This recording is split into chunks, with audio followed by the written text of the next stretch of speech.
welcome to another brand new episode of Dingers and Stingers, the podcast that is ready for trade season, and even if you're not, it's happening. We're going to talk about trades in the NFL. This is our NFL episode for this week. I'm Dallas, and that's Matt. And on today's show, we're going to talk all things new league year. So we're going to talk about that later. Who's going to get released? Who's going to get tagged? Who might not get tagged? The rumors that are happening. We're going to talk about, like I said, we're going to talk about a couple of trades that have gone down in the last week, and it's going to be fun. We're getting some activity in the early part of the NFL offseason, so can never start too soon with that. But first, to start the show, the NFL Combine happened over the course of the last week or so, and it was kind of the Combine has always been one of those things that if I know somebody's name going into it, I'll go and check them out. But other than that, I really kind of don't really go over there too much. But it's always fun to watch the things that make it out of, the long broadcasts that happen throughout the day. And so what I wanted to start by talking about is talking about some of that stuff. So some of the funniest stuff that happened. So, there's always something, someone will say something or someone will do something that, gets caught on camera. And, it's putting a lot of young players, some of whom have not really been in front of microphones a lot, in front of microphones. And so there's all that. So I just want to talk about some of the fun stuff that happened. What stuck out as something that, was pretty fun, or did somebody say something that was kind of crazy? Let's talk about a couple of those things first. Yeah, I mean, my absolute favorite thing that happened is actually the one that you had written down already. It has just been memed out of control all over Twitter. And it was Aaron Glenn falling asleep at the combine. And it's just such like a perfect, like, you just know that that picture, that image, that video is just going to get abused this season Hmm. as the Jets are still projected to just be really bad. Um, and I love when you can just tell something's going to get memed. Fernando Mendoza had a pretty good one. He had this quote where he was talking about he's like, "Man, I'm unemployed. I don't got nothing to do." And it's like you just know that is going to be used after his very first bad game. It's Yep. reminiscent. I remember the same feelings when back in the day when Sam did his rookie media day with the Jets, and he did his like dumb little like pointing at the camera thing. And he Hmm. talks about this even to this day, where he was like, he knew it was going to get used for something, and that ended up being the graphic used for him being out with mono. Dude, out indefinitely. Out indefinitely with mononucleosis. Dude, it lives in my head forever. I'll always remember that. It was the first thing I thought about when he signed with Seattle. It was the first thing I It's thought about. it's one of the funniest things that's happened. And so it's such a gold mine of a time for these young guys who aren't PR trained yet to like say some stuff or do some stuff that you just know is gonna get memed. But it was fun. I mean, the combine was meh, but overall it was fun. Yeah, Aaron Glenn, one thing you can't do if you are the head coach of the Jets is just mess up. You just can't, because if you get caught on camera messing up doing something, every finger is going to be pointed back at you when the Jets do Jets things this year. Whether it's his fault or not, like, it's the Jets aren't going to be, terrible because he fell asleep at the combine, but that's what the story's going to be, is like, oh, the Jets are really bad, and here's their coach, who seems disengaged, stuff like that. So if you're the head coach of the Jets, the one thing you can't do is mess up, because you're going to have a bad moment on the field this year, and as soon as that happens, you're right. That's all that's going to be out there. Um, but yeah, I liked the good old run rich run. I think this A year, classic. um, that this year they did some fun side by sides with him and some of the players in the combine. And my favorite one was Rich Eisen. If you're not familiar, Run Rich Run is Rich Eisen, the great uh, you know sports radio host personality. He does a 40-yard dash for charity in a full suit every year. And so he did it again this year. And my favorite side by side they did was his 40-yard dash, him running at full speed, and the one of the players had a false start in his one of his 40-yard dash attempts, and so like he got off to a really fast start, and then he just like slowed down, but he did run the 40 yards like running really slow, and Rich Eisen only beat him by like a little bit.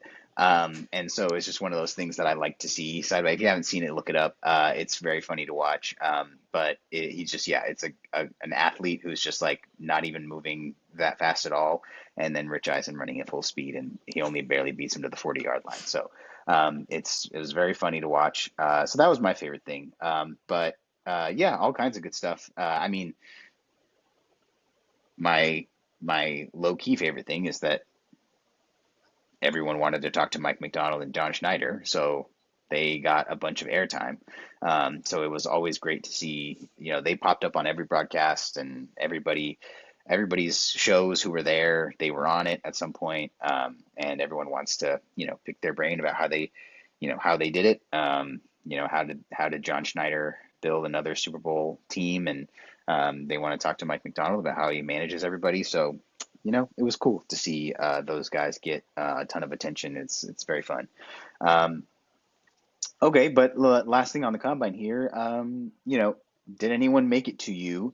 Did the news of anyone drastically improving their draft standing based on their performance at the combine make it to you at all, or was there not really that guy this year? There was actually a couple guys who did, in my opinion, improve their draft stock like pretty significantly.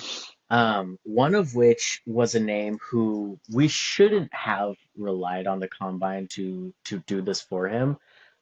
He was far and away the best defensive player in all of college football this year. Jacob Rodriguez, the linebacker from Texas Tech.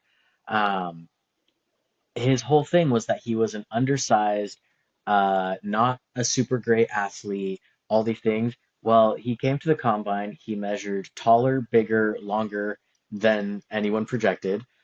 He ended up being an incredible athlete. In fact, according to his RAS score, which is the relative athletic score, he scored in the nines, which puts him in like a very like hyper elite athlete category. And that's based off of all the different kind of combination of tests available at the combine. And so, like, this was already the best player in college football. Now has proven that he's testing at an elite athletic level. He may have just jumped multiple rounds. He was originally being talked about as being kind of mid-round. If you wanted to reach on him, maybe you'd take him in the second, but realistically, it was like third, fourth, even fifth, depending on how you looked at him. And now I'm like, I wouldn't be shocked to see him go at the end of the first. Like, Hmm. if you're talking about a guy who's going to be the leader of your team. I mean, we've seen inside linebackers, make their way into the top rounds before, and this guy is no different than any of them. I mean, he is an elite, just like helmet to ball kind of guy. He turns the ball over just everywhere on the field, all the range, picks, like he's a do it all type of guy. So I think he definitely improved his stock a ton just through the testing alone. And then we got a bit of a rarity at this combine as well, as we had a perfect 10 officially score on their RAS profile. And that is Mike Washington Jr., the running back from Arkansas.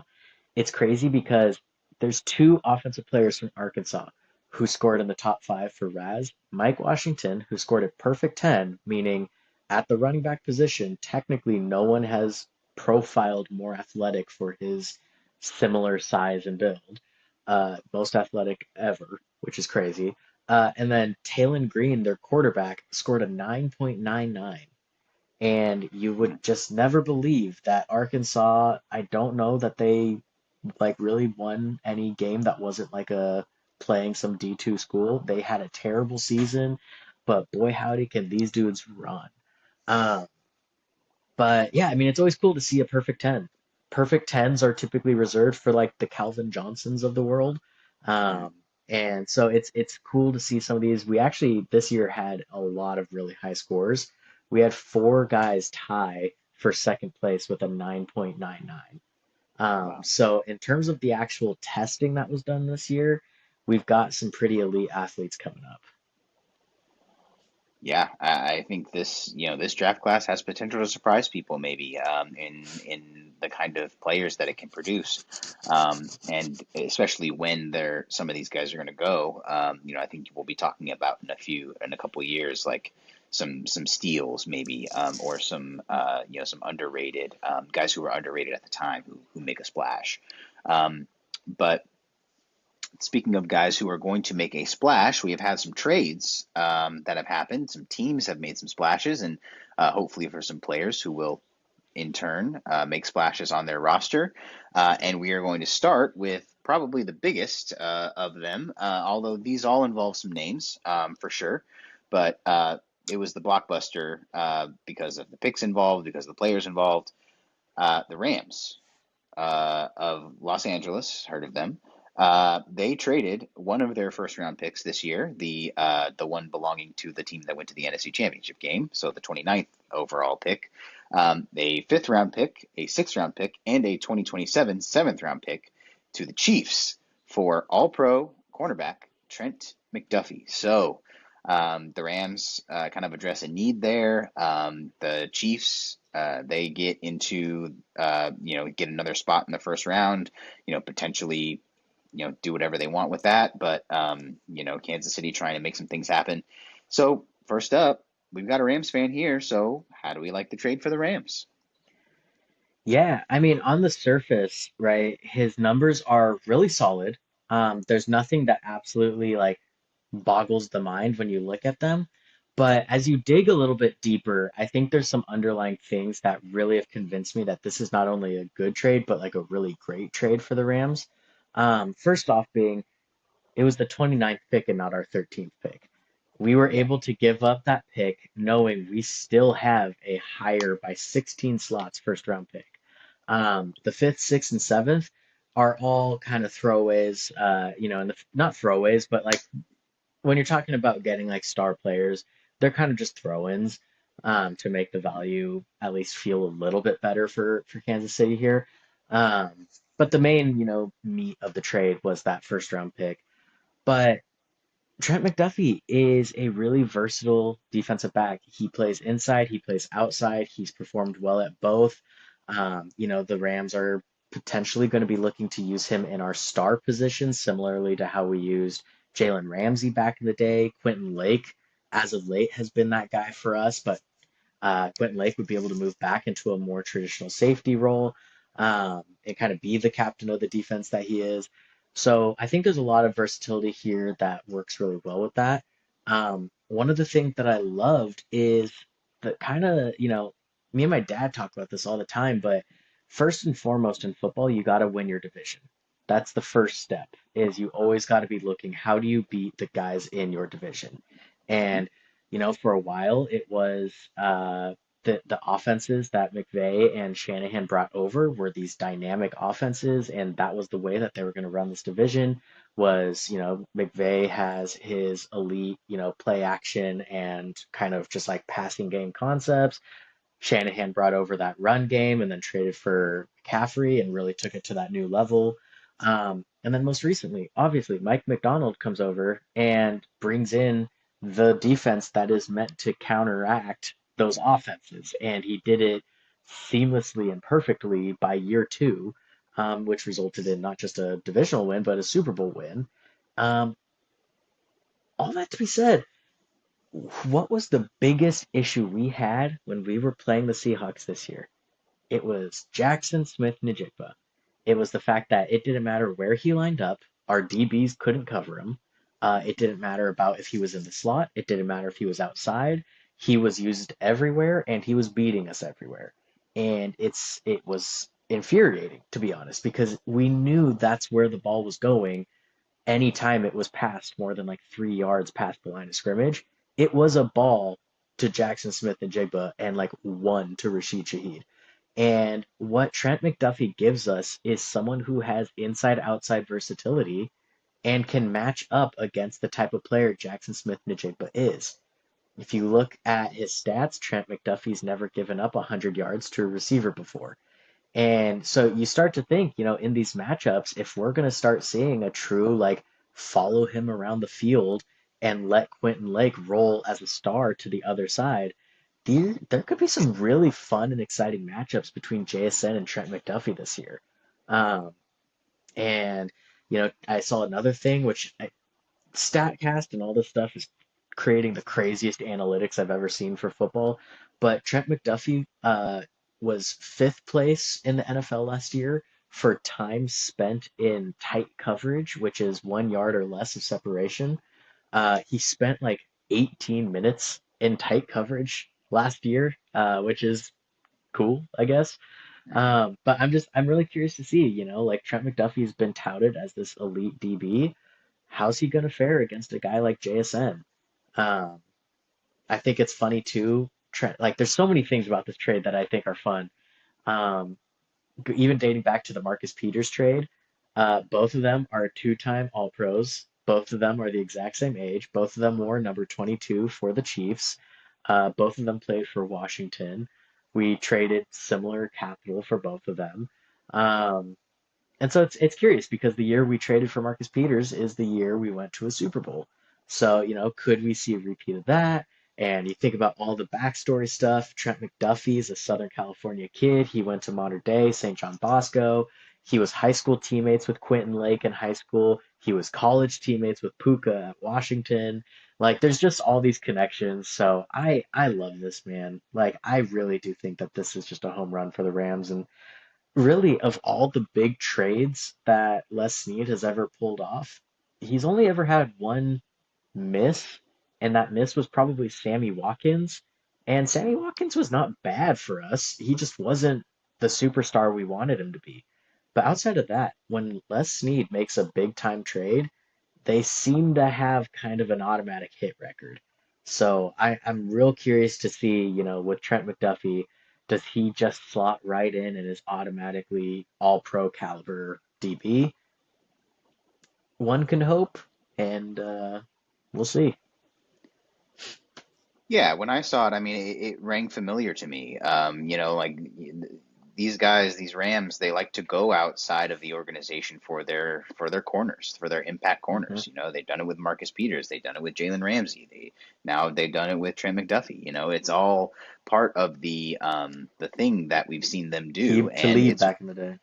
yep, Aqib Talib as well, and it's worked for them Hmm. in a lot of those scenarios. So I imagine this will work out similarly. And I think the Rams, they're an organization that knows how to identify the things that they need to be doing, and uh, this just rang to me as something that made sense because I watched the Rams play some football this year, and the one thing that I felt like was holding them back was, sometimes the Hmm. play of their corners. And so, and it's because you had a little bit of misfitting positions there. So, like you say, this allows them to put people where they are in the best position to win their matchups. And I think it helps the whole, not just one position, but it helps other positions get better too.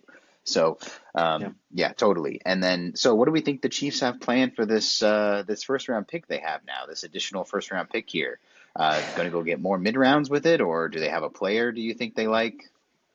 Um, I think that if I had to take a guess, my best guess is actually that they are going to stick and pick with both of theirs. They are in a lot of cap issues right now. Yeah. They are running pretty tight against the budget, and they don't have a ton of guys that they can move or restructure. This was one of them. Trading Trent McDuffie, I believe, is either 11 or 16 million based off of how the designation goes. But they're going to get a pretty large chunk of salary cap back. But a lot of this move was because they need to start clearing cap, and they're going to release Jawan Taylor, and they've already said they're going to make some other moves and designate them as post June 1 or whatever that designation is. Hmm. Um, but they're trying to get their cap back, and I think when you look at what a first round pick is, yes, they are expensive, but in context, they're really not. And the fact that you do get the 5 years of total control versus the 3 years of some of those mid-round picks, or 1 to 2 years of the later picks, I think they're going to try and nab some playmakers, I do believe, on the offensive side of the ball, um, with these first round picks.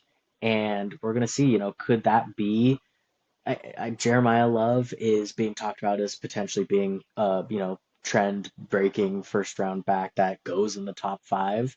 We've seen it a couple times in recent history, but typically positional value bumps him down. Should he fall to the Chiefs? Could they take him at the end of the first? Could we see someone like Omar Cooper Jr. or, maybe one of those top tight ends like a Kenyon Sadiq? Mhm. Um, it's going to be curious to see where some of these guys fall. Because that's the big question about this draft is the 2026 draft has been talked about as being this like weak class. And it's not that it's a weak class, it's that the positions of strength are positions typically not valued. Mhm. We are seeing a lot of guys, a lot of safeties, a lot of inside linebackers, running backs. Like there's a lot of strengths at positions where you're kind of just like, like typically those aren't first round picks. Like we don't have a strong quarterback class. The receiving room is kind of really top heavy, it seems. Offensive line, there's like a clear cut two, three guys at the top, and then a pretty steep fall. So it's an interesting draft the way it's kind of setting itself up. But I do think the Chiefs are going to stick and pick at both their picks. All right. Yeah, I mean, I'd like to see them do it. The Chiefs, they are, yeah, like you say, a team that needs to start drafting a little bit, a little bit more often. They need to start thinking about how to get meaningful contributors that will contribute to the team this year via the draft, because of the situation that they're in, money-wise, and just to compete in that division. So I think that having a couple first round picks in your hand, I think that works. And I think that's what they were thinking too. So moving on to a different trade that happened this week. I believe this might have been the first trade of the week. I can't really remember great when it happened, but the Lions kind of kicked things off here. They traded running back David Montgomery to the Texans, and in return, they received a 2026 fourth and seventh round pick and offensive lineman Juice Scruggs. So David Montgomery out in Detroit. Jahmyr Gibbs remains there though. He will go ahead and be the main guy over there now. So how does Montgomery fit in Houston? Is he RB1 or is it just a new committee for him over there now? Yeah, I think he is going to be a RB1A, if you will, because I don't think that they are going to just kick Woody Marks to the curb.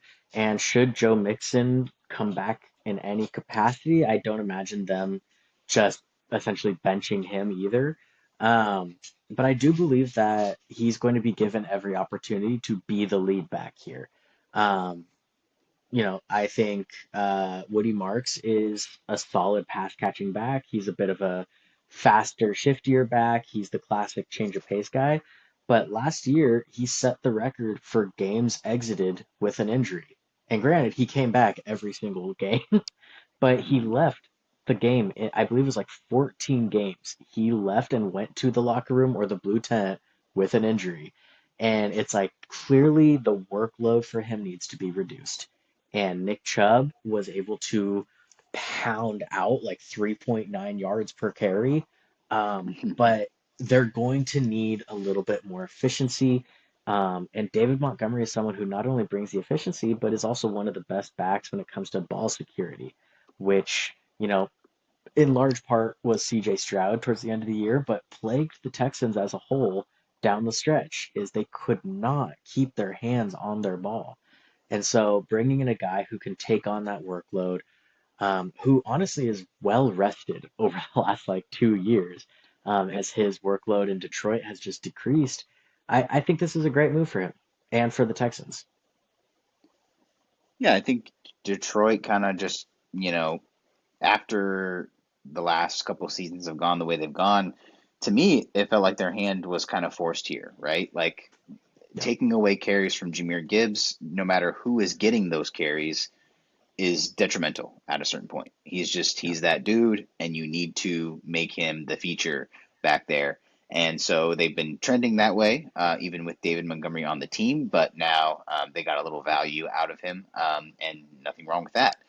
In fact, some people are saying they got a lot of value out of him, for what he may contribute to the Texans. So, what do we think about the price that Houston paid to get David Montgomery in the building? Yeah, I mean, to be honest, I was shocked to see a running back who's past that, by all analytics, they say, I believe it's 26 or 27 is when they hit that kind of cliff. To see a guy who's already past that and on a secondary contract get the return, um, I don't know if that means that the Texans just way overshot their initial, trade offer, or if Mm-hmm. maybe there was some competition for that trade that we, are yet to be aware of. If there's other running back needy teams, I mean, you do wonder, knowing they were going to get, a return from McDuffie, were the Chiefs a team that was interested in bringing in, some new backs? Even a team like the Seahawks, if they're looking to potentially replace Kenneth Walker, like there's a number of teams who I could see having called about his availability, but good on Detroit, man. They got a haul back. I really believe that because not only did they get a mid-round pick, they got a second pick as well, a late pick, but a second pick. And then Juice Scruggs, I do believe, is a starting caliber offensive lineman. And Frank Ragnow kind of was teetering back and forth on whether he was coming back. He eventually decided to, failed his physical with the team. And so there was some questions about the depth and the health of the offensive line in Detroit. And so bringing in a guy like Scruggs who has the interior three offensive line versatility, I think is awesome. Like I think that definitely could prove to be very, very valuable for them should he at any point become a starter, because they might need him sooner than later. Yeah, totally. I think if you're talking about asking price, the Lions knew what they wanted to ask for in terms of a player in return, and I think they got one that will fit if they need him. So yeah, I think this trade works for both sides for me. But it was kind of a thing of like, wow, I wonder what the Texans have planned for David Montgomery after paying all of this for him. Um, and so, we'll see how that shakes out over there. But late breaking as far as like when we started our recording today, another trade happened for another big name player. So the Bears sent wide receiver DJ Moore over to the Bills. In return, they also sent a pick or two, maybe, but they got in return, the Bears got a second round pick from the Bills. So that's huge because now not only does the like you were talking about this before we started recording, the Bryce Young trade tree Hmm. has yet another branch, yeah, a player yet to be named, a new branch on the tree, but the Bills now have a legitimate wide receiver one in the building, and some may say, uh, and so we'll see where you land, but what do you think DJ Moore brings to the Bills? At his best, he is basically just a younger Stephon Diggs. I mean, they literally are like the same profile as a player. They both come from Maryland. They both have very questionable, how to put it, attitude issues and effort levels. Both of those players have definitely had those two things in question for most of their career. But at his best, I mean, this is a guy who can be a high volume, three-level threat. Like he can be a short threat, he could be intermediate, he could be deep. He is a good player when he chooses to be, which is an unfortunate thing to have to say. But hey, I mean, playing with Josh Allen, you're not going to get a much better opportunity in the NFL. Um, DJ Moore has never, until this season, been on a winning team, like a team with a winning record.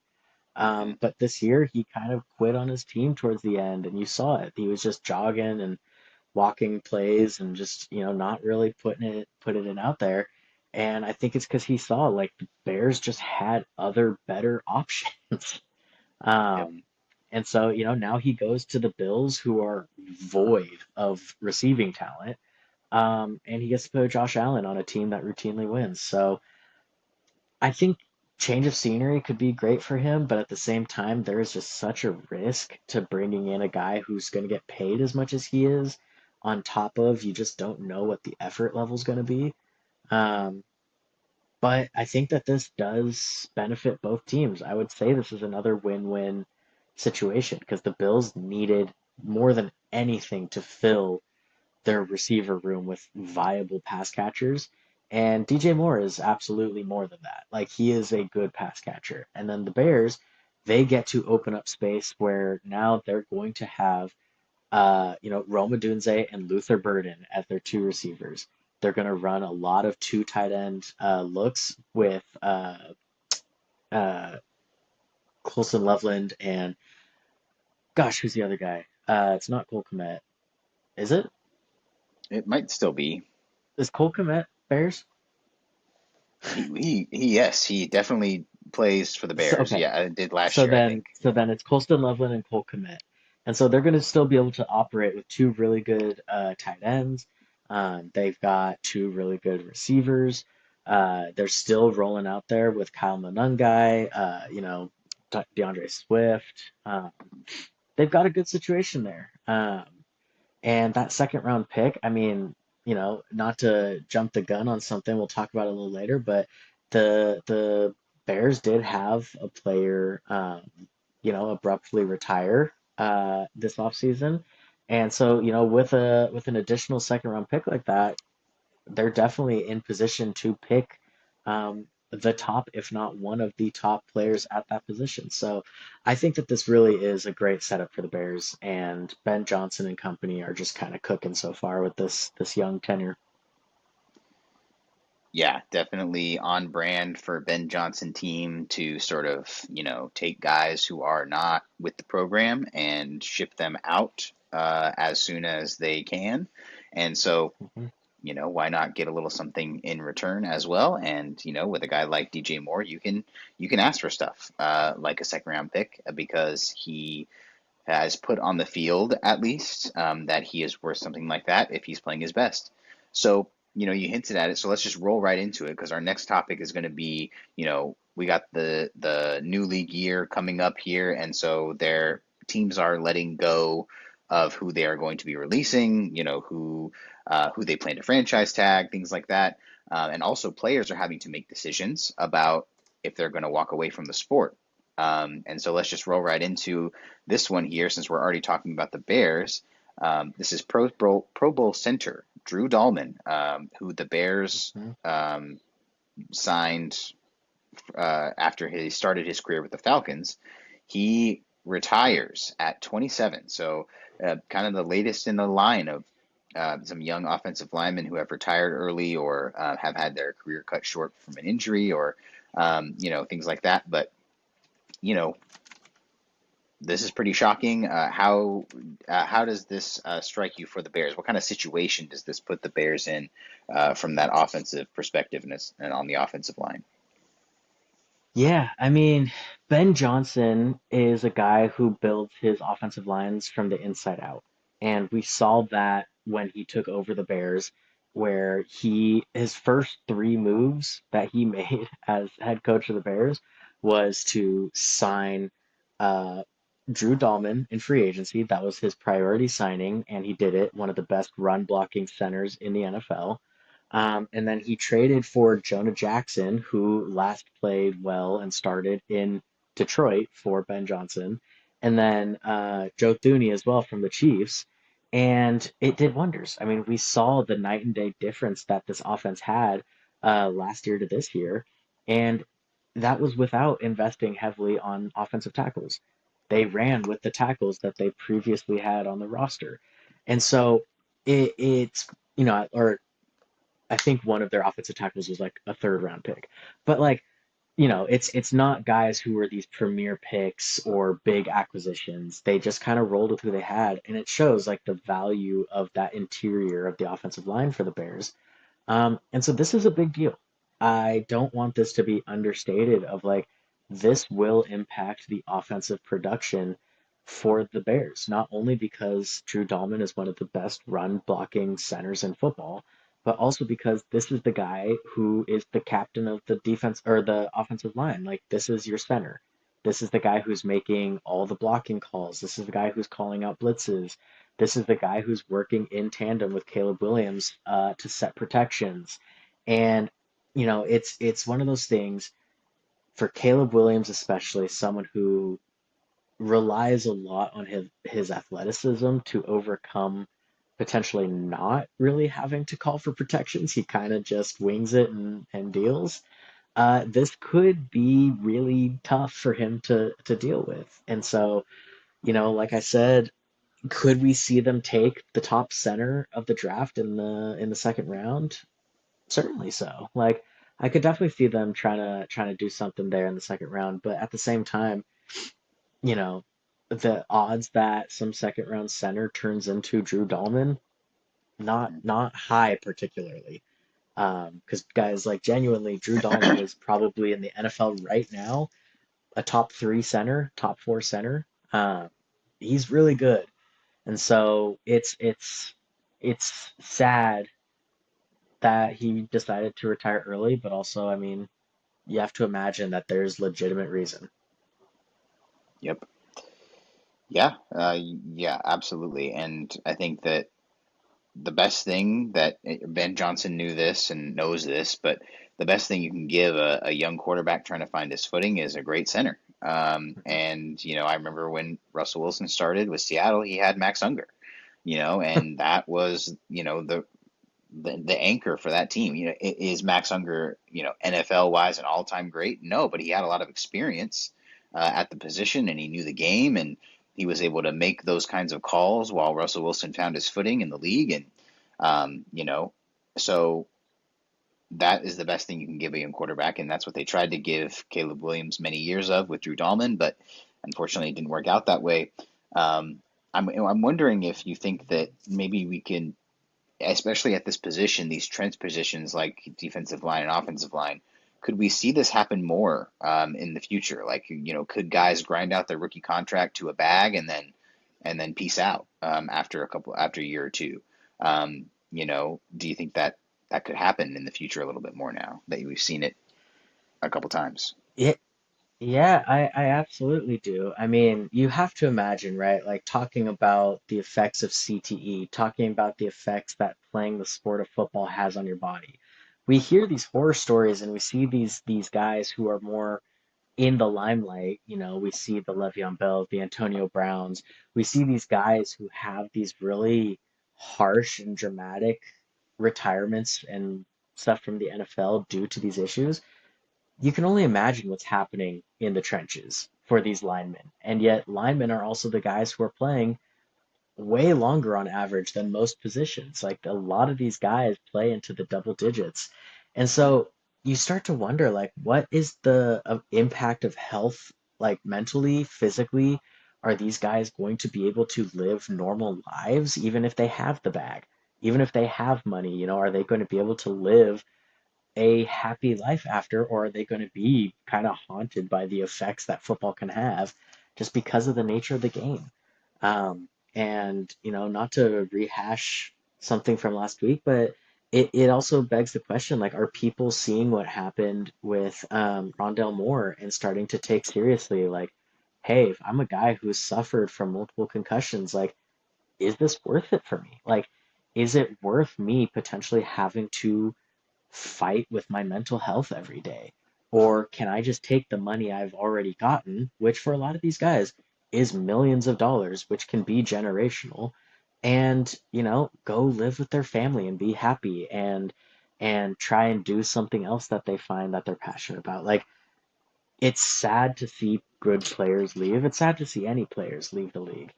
And at the same time, like there is that very real, like this is a violent sport, and with that comes some pretty big decisions. Totally. I think, that's a very fair assessment of what some of these players might be thinking here as they go into their NFL careers.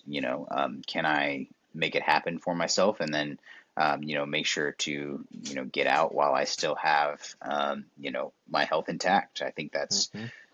one way to go for sure. It's one pathway, and I think it's a legitimate pathway, and it's one that we might see exercise a little more. One guy who's sticking around though, he'll play in the league next year somewhere, not where he was drafted, not where he might have planned to play, but Kyler Murray is next up here as he is going to be released by the Arizona Cardinals. So, LA Rams. Card yeah, so the Cardinals will be on the lookout for a new quarterback, and Kyler Murray's on the lookout for a new team. So back to baseball, maybe. Well, hey, let me tell you, the A's still have his rights as they are the team that drafted him, and the A's look exciting, man. I mean, if they want to add at this point in his career, he's probably going to have to transition to the outfield. But if they're looking to bring in, a potential outfielder with an athletic profile, could be fun. But I do Ky- think Kyler Murray. Kyler Murray going from playing quarterback in the NFL to playing for the A's in that like minor league stadium they're playing in right now would be hilarious. It But would yeah, be truly insane, but it'd also be kind of really cool to see.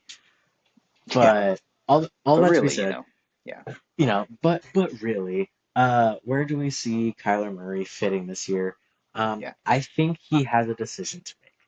I think that he absolutely, if he wanted to, would have his choice of teams not named the Raiders that need a quarterback. He instantly becomes the best free agent quarterback. My condolences to Malik Willis. Kyler Murray is a better quarterback than you. You can hate Kyler Murray all you want. Kyler Murray is a very good quarterback who had his own issues and played on a team that was subpar. Um, there's a reason he was a number one pick. And so I do believe he has the decision to make. Does he want to start or does he want to save his career? Because if he goes and signs and, he's making 35, $40 million and he's going to go play for the Jets, yeah, good riddance. Kyler Murray might be out of the league in 2 years. yeah. But if he does choose, hey, I'm going to go back up uh, name any quarterback, dude. Does he want to go back up Lamar? Does he want to go back up Josh Allen? Does he want to go back up Stafford? Does he want to go back up Patrick Mahomes? Like, go be a backup for a great quarterback or for a great, offensive coach and rehabilitate your career. He's still young. That's what people are forgetting is Kyler Murray is still a young quarterback with a very good athletic profile. Um, and I think, that's already been said. Mike LaFleur wants to bring Jimmy G over to Arizona. Why not just do a little swap, a little flippy, if you will, and we take Cliff Kingsbury and Kyler Murray and we welcome them to LA. And, Jimmy G gets to go play one last year as a starter in Arizona and he can retire and live in the desert and it's beautiful for everyone. Yeah. Yeah, hey, that scenario works all right for me. I think that'll work. But yeah, I think Kyler Murray, it's up to you, man. He could also do the thing that Russell Wilson did, which he doesn't have to sign another big contract. He can just go somewhere and stick it to the Cardinals, take the league minimum, and try to go take a team somewhere interesting. Like Kyler And Murray on the so Steelers. yeah, just he could it opens up his options to all kinds of teams. The fact that he can just take that veteran minimum deal, stick the Cardinals with all the guaranteed money he's owed, and then go out and do something. So it opens up possibilities, and so anyone's in the running here because you do not have to Hmm. be willing to pay 35 million, 40 million for him. You really just have to convince him that this is a spot where he can you know start and make an impact, or B, get back to a starting role in a year or two. And then you can have him on board for emergency situation, or just have him on board and he doesn't cost that much. Hmm. So it opens up his options for sure. So we'll see what Kyler Murray does, and we'll see what the Cardinals do. I mean, they are in a spot right now where they have players who can make potentially who can make a quarterback look good, and so maybe they do want somebody that can just come in here and try to distribute the ball evenly to as many of these guys as possible to try to get the best outcome. And there are a lot of guys out there right now who could fit that bill. So I'll be interested to see who they land on as the guy that they want. Um, so next up is a franchise tag opportunity here. So a guy we talked about a couple weeks ago on the show here. He was to be a free agent running back. He is now no longer to be a free agent running back. Breece Hall is going to be franchise tagged by the New York Jets, or already has been, or however that works. Um, so aside from the obvious reason, he's a great player.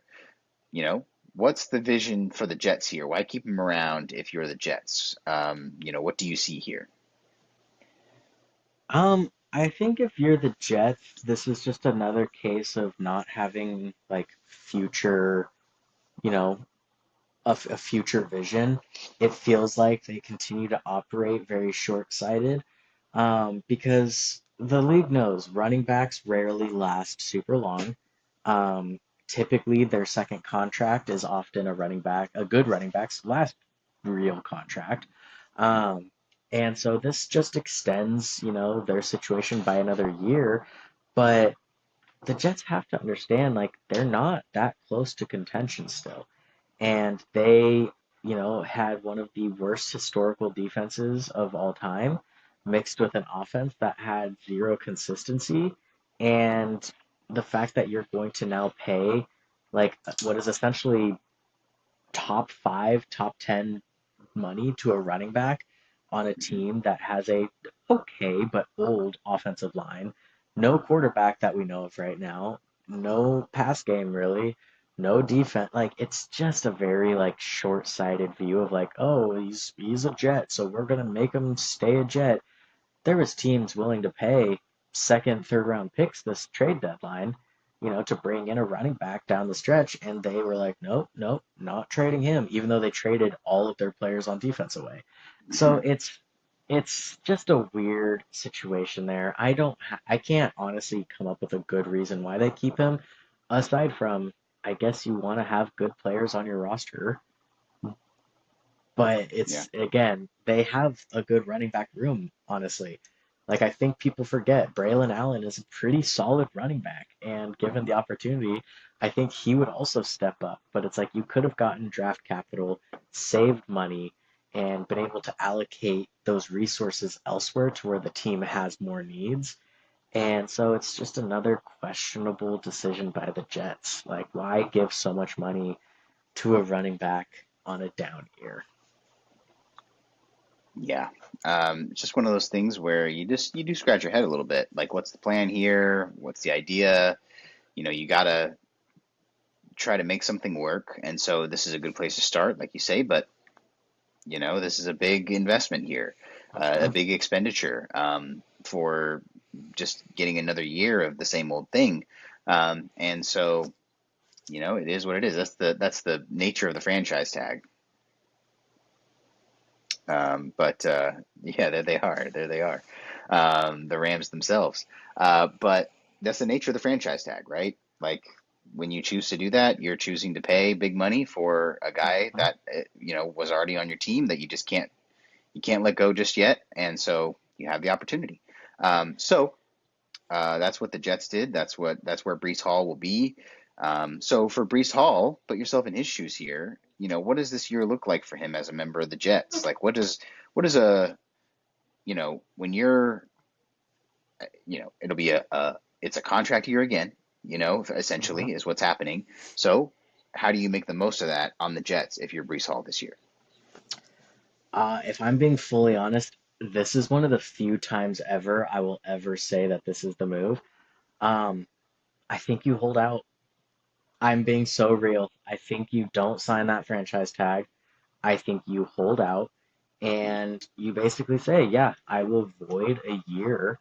We will not get service time accrual. We will not get any of thing like that. But what is playing a year for a bad team? like the Jets, going to do to help him? Nothing.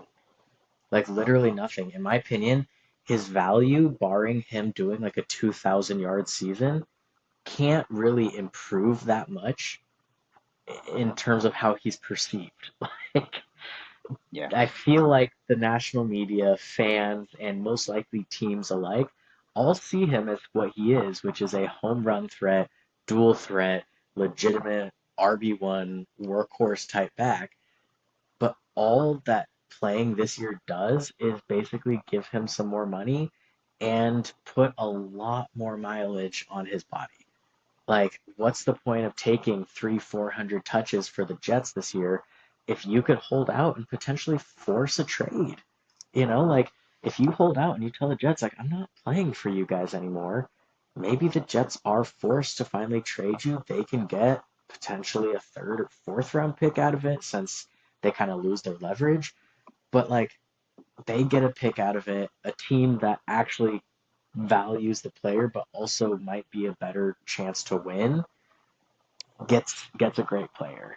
Again, the first team that comes to mind is the Chiefs. Like the Chiefs desperately need a running back, and it just Yeah. makes more sense than anything. And I'm like, would the Jets be willing to trade him, knowing that the Chiefs would then be able to extend him and bring that cap hit back down? But I don't know, man. Like, if I'm Breece Hall, I probably don't want to sign that franchise tag. Like, I think I would just be pissed. He already expressed his interest in not being back with them.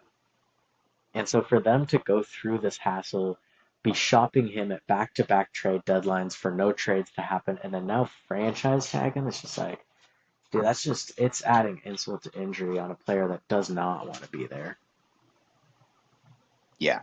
And that's the thing, right? Is with the franchise tag that you risk is that you are trying at least to force someone who does not want to be on your team to be on your team. And what kind of ripple effect does that have, kind of a thing. And so that's what I'm most interested in seeing is, will he hold out, possibly, and, you know, when or if he does, how does that impact what this is, and what Yeah. the Jets are doing. So, that's what I'll be on the lookout for. But all right, let's wrap up here. We are going to do now our dingers and stingers segment. So if you're not familiar, this is the segment where we will give you one good thing, one dinger, and one bad thing, one stinger from the world of sports for this week. So we will start, as we always do, with the bad and end with the good. So let's go to stingers, and let's start with Matt. Yeah, my stinger for this week is honestly the NFL Combine. We saw some great individual performances, but as a whole, there's just been this trend, and I know we see this in other sports as well, and it's something that's difficult to balance, but the extra curriculars, if you will, around these professional leagues just seems to be becoming more and more of a joke. And this year, I believe there was only 4 players total who competed in every single drill available for their position group. And that means that a bunch of guys are coming and basically just handpicking what they think will test well to make them look good. And it just feels like, what's the point? I mean, half the teams aren't even sending representatives to the combine anymore. They're just doing their online interviews with them.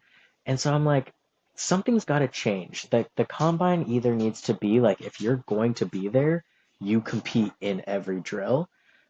Because there's a lot of guys who are at smaller schools who would love the opportunity to come to the combine, and they're not going to get that opportunity. And we give these high profile schools players the chance to come, and then they just run the 40-yard dash and then don't do anything else. Like, who's that helping? It's just like, cool, Yeah. you can sprint fast in shorts. That doesn't help you. You played at Georgia. Like, you're already going to be a draft pick. Like, you're already going to be fine. But getting some guy who played at some D2 school or some small, the guys who come from like North Dakota State, like, those guys want to get out there and compete and show themselves. And, that's why I think we see a lot of small school guys perform so well at things like the Shrine Bowl and the Senior Bowl is because they care more. And so I'm like, maybe let's start giving some like harder expectations on the combine. Like you either you commit. If you're going to the combine, you're doing every drill. Otherwise, we're going to move down the list here and we're going to start bringing in some smaller school guys who would love that opportunity. Like I think we miss out on seeing a lot of great players because they don't ever get the chance to be seen. Yeah, the combine definitely it felt a little different this year than maybe in past years, even though I wasn't super engaged. It just felt, a little less like it carried the kind of weight that you hope it would. And so, the scouting game is maybe going to start evolving outside of the combine and, things like that. And so we'll see how that impacts things. But, I think that the combine could use it could use a little bit of a restructure for sure. Okay, so my stinger for this week is also football related, and it's that it doesn't really sound like either Rashid Shaheed or Ken Walker are going to be back with Seattle. Doesn't sound like Seattle's too interested in signing either one of those guys back. This is the Super Bowl MVP and the guy who, if we were going to be here for another 3 hours or 2.5 hours, you would see. Um, Define the Seahawks season. And so right there behind Matt, of course, is the Rams versus Seahawks game that Rashid Shaheed had that punt return for a touchdown in that changed the course of that game and then changed the course of the season. So, it's interesting to think about if it is the case that Rashid Shaheed does not come back with Seattle. It will always be a win now trade that was made that worked, and it worked out for John Schneider, and he just took the W on that and walked away without giving him another contract. And so it'll be interesting to look back on it as one of those things rather than kind of what I thought it might be at the beginning, which was I thought they might even like sign him in season, kind of to something because I thought that was kind of the goal. They gave up a second round pick for him and a couple other things as well. And so because of the price they paid, I thought they might want to sign him again, but it's not, doesn't sound like it's the plan at this point. So, and then, Ken Walker, he's a Super Bowl MVP and, he had a great season, a great postseason for Seattle, when he was like, we've talked about it before, but it was when it was time for him to be running back one and step into the full-time starting role. He just ran all over everybody and he scored a lot of touchdowns and he is going to be great for someone next year. But the price will probably be too high for Seattle and they'll just move on. So, uh, you know, it'll be interesting to see if any of that materializes, to be what it is, but, what we think it's going to be anyway. But um, if those two guys don't come back, it'll be a bummer for sure. But let's go back and end with the good here, go to dingers, and go back to Matt for your dinger for the week. Yeah, I'm shifting over to the baseball world for my dinger. It's been a while since I feel like I've seen excited Fernando Tatis Hmm. playing baseball. Even last year, one of his best seasons, statistically, um, still felt underwhelming, and it felt like he didn't look like he was enjoying his at bats as much. And I know he got moved to the leadoff spot, which proved that he was good at it, but it also just didn't feel like it was the style of play he wanted. And seeing him in that first game with the Dominican Republic, his first WBC game, surrounded by his, best friends and his countrymen. His dad is, I think, the bench coach or something like that. Like it just you could see the joy was back, and what that did was produced. I think he went 3 for 3 with 2 walks in his first game, had multiple RBIs, he had a huge double, and just like overall had an incredible game.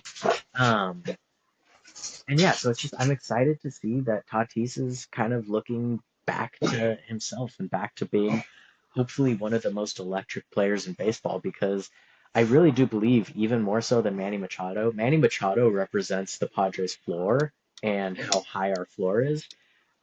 Fernando Tatis represents our ceiling. Like we will go as far as Fernando Tatis lets us. It's the Manny Machado who keeps our floor high enough to stay competitive. Hmm. Yeah. Let's just keep the talk rolling because my dinger is also just that the WBC is on now. Yeah. As of tomorrow, as we record this, tomorrow's Friday. The sort of the pool play for some of the big teams will start in earnest, and then it'll keep going for another couple weeks. And WBC is awesome. It is playoff baseball before the season starts. You get a really nice high stakes atmosphere, and it's a very intense tournament. It's beyond the pool play, it's single elimination. So it's like you get your one shot and you got to go win that game. And then if you win that game, you move on. And if you don't, you go home. And you got teams that are looking for, you know, revenge or, for a few years ago when this last happened, Dominican Republic, they left that tournament too early. Yeah. They were not supposed to leave as early as they left last tournament. They were supposed to be contenders, and they left that tournament early by getting knocked out. So, they're planning on trying to get retribution for that this year. Japan is looking to, repeat as champions and, defend their title. Team USA is looking to avenge their championship game loss to Japan and try to win a title. And, you got other teams in the mix here who, have a lot of pride and who are going to be playing hard. And it's just going to be so fun to watch some of the biggest stars from MLB go out and play each other before the season starts. You just get to see this once every few years, and it's an incredible tournament to be part of watching. So if you are not someone who has watched WBC before, it is more accessible than ever now because of how big it's getting, and especially in the United States, it's more accessible now because of the star players that have committed to the team in the last couple years. So check it out. It's really easy to access. It's really easy to get, really easy to follow along with. Like I said, it's single elimination, so you don't have to worry about, game one, game five, all this. You just watch the game and or follow the game, and you know who's moving on. So check it out if you don't normally, because it's a great, great time. Um, all right, so that'll do it though for this week's NFL episode of Dingers and Stingers. So thank you for watching. Thank you for listening. You can subscribe to us here on YouTube if you are watching. If you're listening on Spotify, go ahead and pop over to YouTube and hit that subscribe button anyway. That would be great. You can like this video, share it around. Let us know in the comments, what you guys think about the trades that have gone down, the pending moves once the league year begins, and let us know where you think some of these players are going to land and what's next for some of these teams. We'd love to hear from you. Until the next time that we talk to you, take care, and we will talk to you then. Goodbye.